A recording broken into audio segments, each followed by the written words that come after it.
What's up everyone and welcome back to another tutorial. Today we're going to see how to transfer Paysafecard to PayPal. So to do so, we're going to link Paysafecard to PayPal.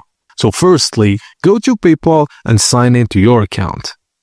Click Wallet at the top and then select Link a Card.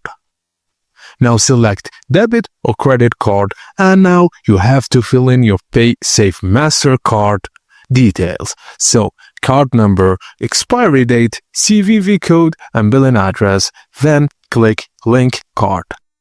Now you may receive a one-time password or a small temporary charge for verification. Complete it, and once verified, your Paysafecard MasterCard is linked to PayPal. And that's it guys, as simple as that. Thank you for watching, and please don't forget to like and subscribe for more tips and tricks like this.